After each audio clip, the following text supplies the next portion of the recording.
The letter arrived on a cold spring morning, folded neatly and carrying the weight of ruin. Mara Whitlock stood on the porch of her small homestead outside Red Willow, Kansas, and read the notice 3 times before the words finally settled in her chest. 30 days. That was all the time she had left to pay the debt attached to her late father's land. 30 days, or the property would be seized. The wind moved through the dry grass surrounding the house her father had built with his own hands. Mara pressed the paper against her skirt and stared across the fields that had barely survived 2 years of poor harvests.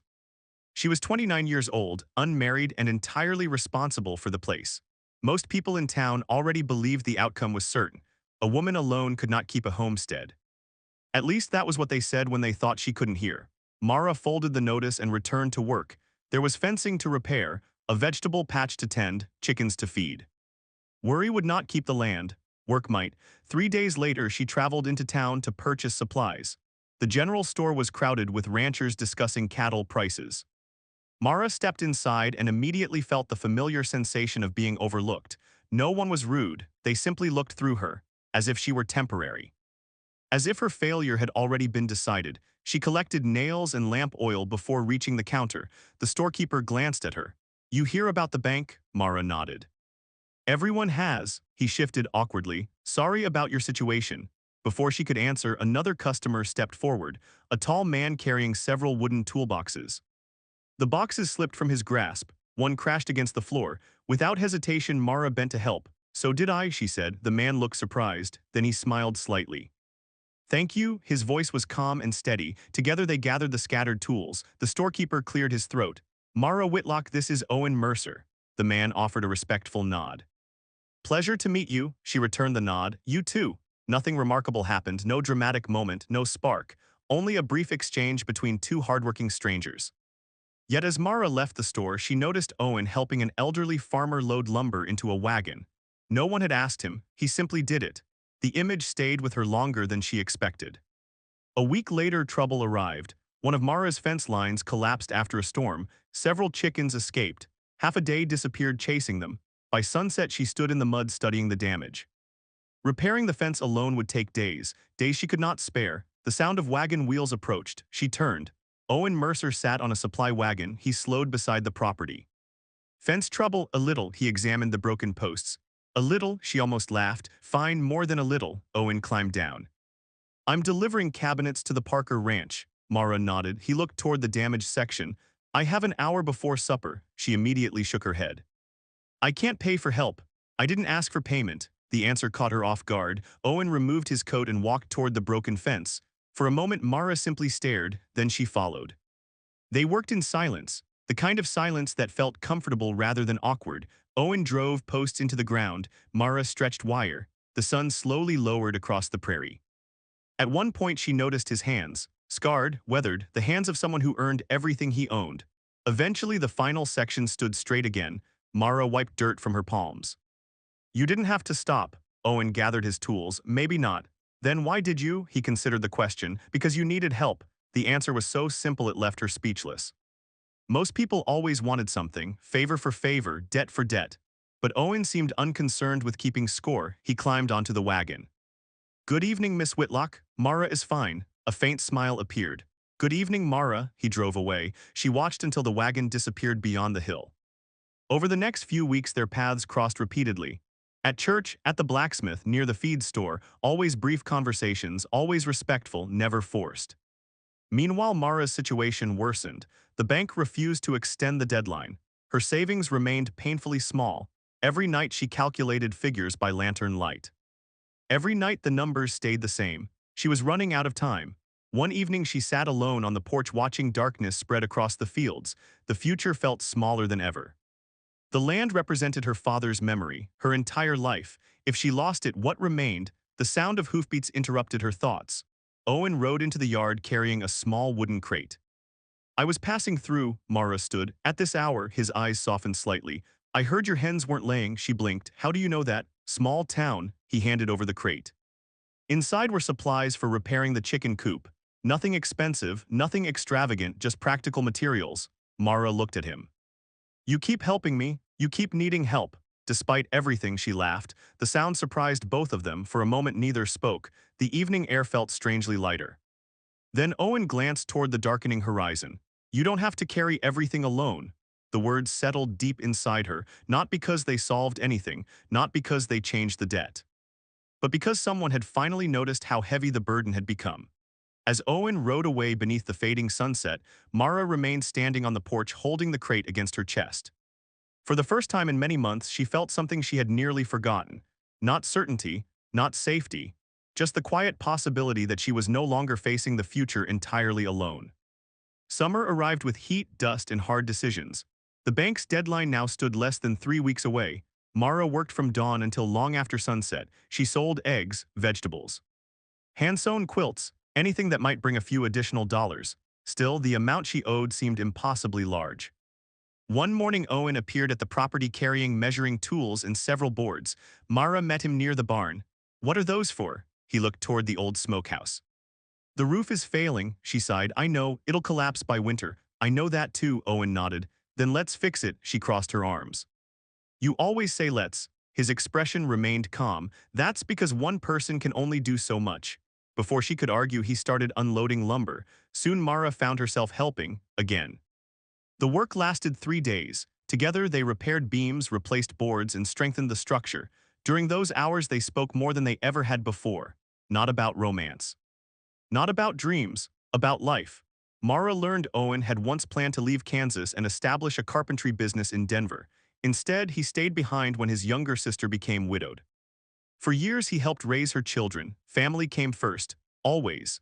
Owen learned that Mara's mother had died when she was young, that her father taught her everything he knew about farming, that she secretly loved books about distant places she would probably never see. Small truths, honest truths, the kind that slowly build trust.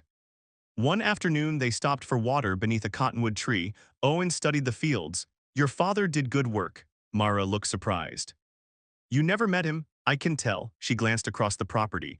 Most people only noticed what was failing, the worn fence, the aging barn, the struggling crops. Owen somehow noticed what remained. The care, the effort, the history, that mattered more than she expected. A week later, a new problem emerged. The bank announced plans to auction several nearby properties, including hers. The news spread quickly through town. Whispers followed, suggestions, opinions, unwanted advice. One afternoon, Mara entered the mercantile and overheard two women speaking nearby. She should sell before she loses everything. Someone should convince her. Poor thing, Mara kept walking. But the words followed her. Poor thing, as though she were already defeated. Outside, she found Owen loading lumber onto a wagon. He noticed her expression immediately. Tough day, she forced a smile. I've had worse. Owen waited. Eventually, she told him what happened. When she finished, he leaned against the wagon wheel. You know what I think? What? I think they're wrong. Mara laughed bitterly. About which part? About you. The answer silenced her. Owen shrugged. They see a problem, and you don't. I see someone still fighting. Simple words, yet somehow they carried more weight than praise ever could. Days passed. The deadline approached. Then came the greatest obstacle of all. A severe windstorm swept across the prairie. By morning, part of Mara's wheat field lay flattened, months of work destroyed overnight. She stood among the damaged crops feeling utterly exhausted. Not angry, not even sad, simply tired, so tired, the storm had taken more than wheat, it had taken hope. Later that afternoon, Owen arrived. He found her sitting on an overturned bucket outside the barn. Neither spoke for a while. Finally, Mara broke the silence. I don't think I can save it. Owen sat beside her. The land, any of it. The confession felt like failure, but it was true. For the first time, she could imagine walking away, leaving everything behind. Owen looked across the fields. Then he said something unexpected. If you lose the homestead, you still won't lose yourself. Mara stared at him. What does that mean? It means land matters. He paused. But your worth isn't measured in acres. The words struck deeper than she wanted to admit. For years she had tied her entire identity to the property. If the land vanished, who would she be? Perhaps she didn't know. Perhaps that frightened her most. 3 days before the deadline, an opportunity appeared. A neighboring ranch owner offered to purchase the property privately. The amount would cover her debt. Barely. Afterward, she would have little left, no home, no future plan, but she would avoid public humiliation at auction. Everyone expected her to accept. The offer sat folded on her kitchen table. Mara stared at it for hours. That evening Owen visited. She handed him the paper. He read quietly, then returned it. What will you do? I don't know, he nodded. No pressure, no instructions, no attempt to decide for her, just patience. The room felt very still. Finally, Mara asked the question that truly mattered. What would you do? Owen thought carefully, then answered. I'd choose the path I could respect 10 years from now, not the easiest path. Not the safest, the path she could live with. Mara looked down at the offer, at the future it represented, at everything it would end. For a long moment neither spoke. Then she folded the paper. I need one more day. Owen rose from his chair. Then take one more day. As he reached the door, Mara stopped him. Owen, he turned. Thank you. His expression softened. For what? For treating me like the choice belongs to me. A quiet smile appeared. Because it does.